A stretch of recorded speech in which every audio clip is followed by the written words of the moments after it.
everyone. So today I will be doing my cultural artifact presentation on a cell phone or a telephone. Um, the telephone, as we know, are forms of communication for everyone around the world, and today I will be demonstrating and telling you some fun facts about a cell phone, telephone, and the history that goes behind that, and just maybe a few things that you may not be aware of that I can make you aware of now. So, I really hope that you enjoy my presentation. Um, Today I will be applying the definitions of culture and intercultural communication. The social behavior that comes with telephones and or cell phones is the fact that they have become greatly addicting. Problematic cell phone use, also known as cell phone addiction, is a purpose by some researchers to be a form of psychological or behavioral dependence on cell phones closely related to other forms of digital media overuse, such as social media addiction or internet addiction disorder. Um, I'm just gonna pause on that little note right there for a second. I don't know about you, but I have noticed recently that I feel like I'm addicted to my cell phone, and that's kind of rough, hard. It's kind of hard for me to admit, but I think it is kind of true. I have been one to immediately when I wake up in the morning, I'm wanting to reach for my phone and scroll through social media. I don't know if anybody else has ever noticed that about themselves, but I've been noticing that about myself lately. So, I do sometimes think that I may have a social media or cell phone order disorder or something. So maybe that's something that you can think about for yourself. And I know it's not the healthiest thing, so maybe you can replace that with a different habit because it's not healthy to be glued to your cell phone all the time. But, anyways, studying intercultural communication can help us better negotiate the changing world around us. Changing economies and technologies intersect with culture in meaningful ways. Technology has created a global village where vast distances are much more shorter due to new technology that makes travel and communication more convenient. Many people who are in college now, so people like us, many people who are in college now struggle to imagine a time without cell phones or internet. As digital natives, it probably also is surprising to realize the number of people who do not have access to certain technologies. So, just because we all have access to all this technology doesn't mean that everyone around us is getting the same treatment. And by that I mean third world countries and things of that nature. They are 9 times out of 10 aren't experiencing the same way. They aren't experiencing the way that we use technology today as they are experiencing back there. So, um, the digital divide has a term that initially refers to gaps in in access to computers.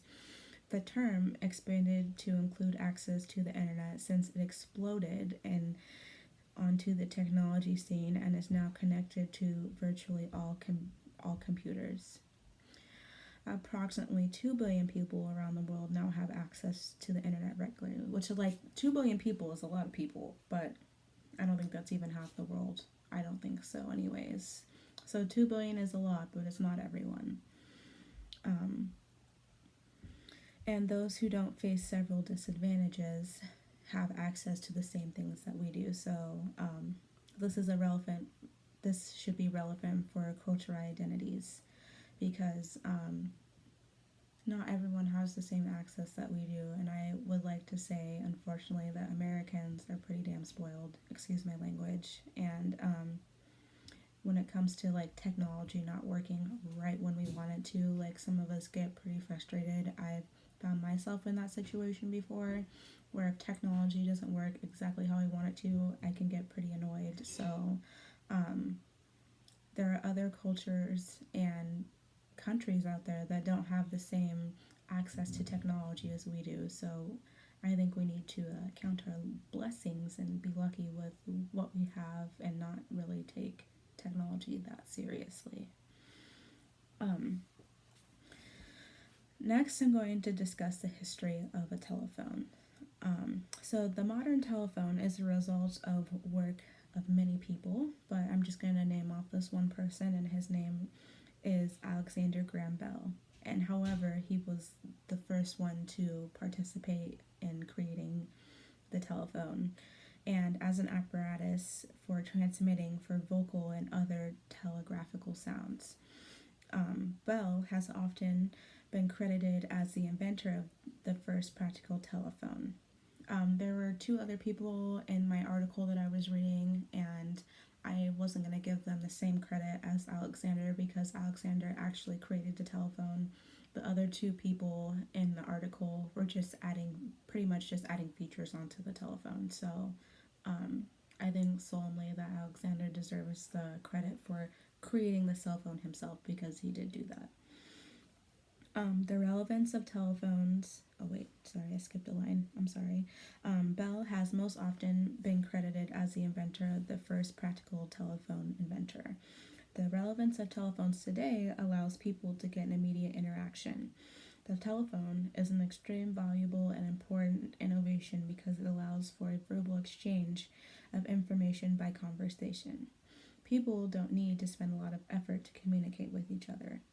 So, with that being said, I think that most of us have become too comfortable with cell phones.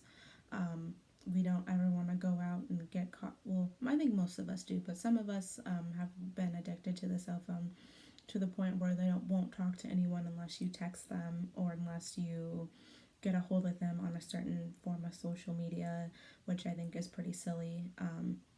Communication came from face to face word exchanging of words, and I think with cell phones, we are kind of losing that ability to communicate with one another, and we're solely relying on technology, which I don't think that should be happening. So now I'm going to show you a picture of a cell phone. This is my cell phone. Sorry, I don't know if the lighting is a little off or anything, but this is my cell phone. I have an iPhone 7. As we know, cell phones are gaining more and more features each day. I mean, iPhone is already up to an iPhone 13. I have a 7. I don't think I really need to go up that high, but this is a cell phone. It's going to unlock it. And with a cell phone, it's pretty easy. You know, you have your contacts of people, recent phone calls for people who have recently called you. And then this is where you, ooh, sorry about the lighting, guys.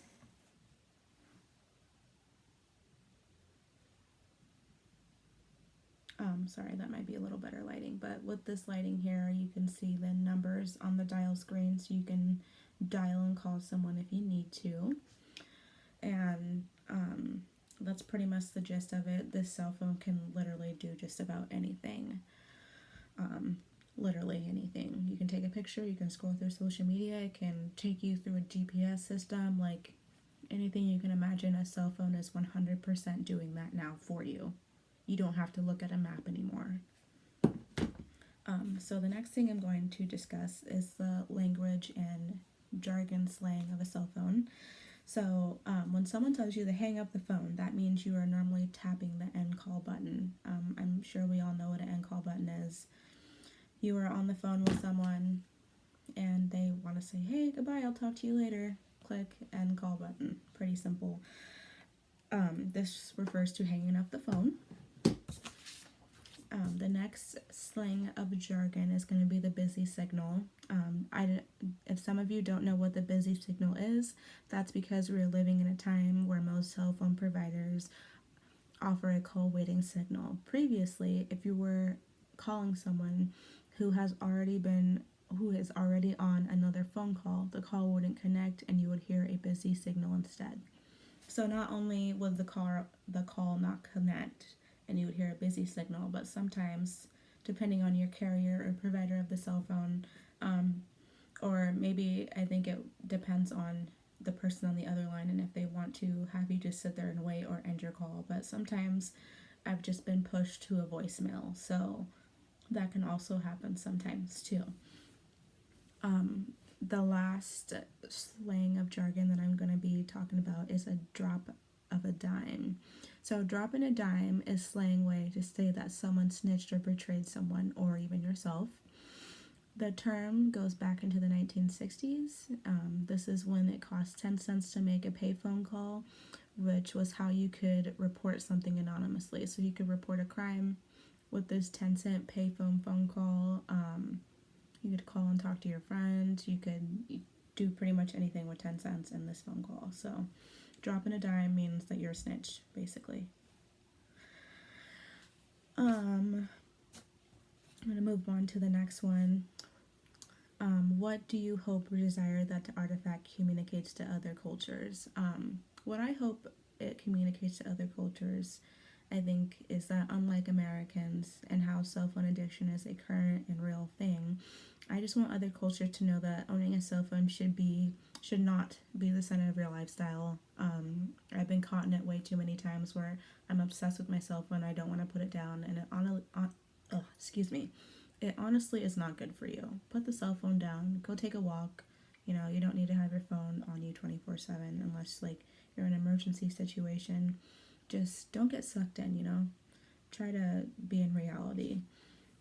A piece of advice that I would give is to not be consumed in technology in general. So I'm talking about social media as well. Cell phones show proof of how addicting they can be. So at the end of the day, a normal day with a flip phone will get the job done. You don't need a fancy cell phone that's gonna do all this stuff for you. Like ideally, you don't need all that stuff. You probably just want all that stuff. A natural, normal flip phone will do the same thing for you. Also, when I say don't get consumed in the technology, it's very easy to have an Instagram account and be scrolling through Instagram and seeing people post their pretty houses and nice lives that they have, but really, like, it's not what it seems to be behind the picture, if you know what I mean. Or if you're a beauty influencer, you can see someone posting the results of a beauty cream they just used, but really they just Photoshop their face to make it look nice just to get you to buy it. So technology is very tricky. So the second to last thing that I'm going to do is demystify the stereotypes about the respective culture of the telephone. My stereotypes are going to be based off Gen Z, which I'm pretty sure is most of us. So, Gen Z has the tendency of being on their cell phones all day, which is not a lie. Gen Z has built an unhealthy relationship with telephones and smartphones and spending most of their waking hours connected to a screen. All of this is true. I'm very sorry. If there's very few out there who aren't like solely addicted to their phones, good for you, but a lot of Gen Zs out there have an unhealthy relationship with their cell phones. This is also an interesting stereotype where all of Gen Z likes to wear, or all of Gen Z wears sunglasses or a type of glassware, contacts, because they stare at screens too long. I find this pretty odd. I just find it pretty odd. Like, my dad wears glasses, so I just find it weird that just us Gen Zs wear glasses specifically because we stare at our screens. I think that's just a little bit of bullying. But as the one millennials have had to contend for years, Z are disappropriately wearing glasses because they spend too much time staring at their devices. Is this the same logic by which boomer parents were told that sitting too close to the TV would give them square eyes? If your parent has ever told you don't sit too close to the TV because your eyes might get messed up, I kind of think that's true. You shouldn't be staring at anything for too long, not even the sun. So that was the end of my presentation. I'm just going to end on this. Telephones, as you can see, are a mix of good and bad all around the world. I personally enjoy my telephone/cell phone, and I do like to keep in contact with my friends and family. I do find myself waking up in the mornings and immediately grabbing my phone, but I am trying to switch that out for a healthier habit. So if you find yourself reaching for your phone as soon as you wake up, try to switch and look for a healthier habit. And be aware of cell phone addiction, and if you are having that problem currently in your life, just look for new healthy habits to steer you away from that. So I'm done with my presentation. I hope everyone liked it, and please let me know if you have any questions.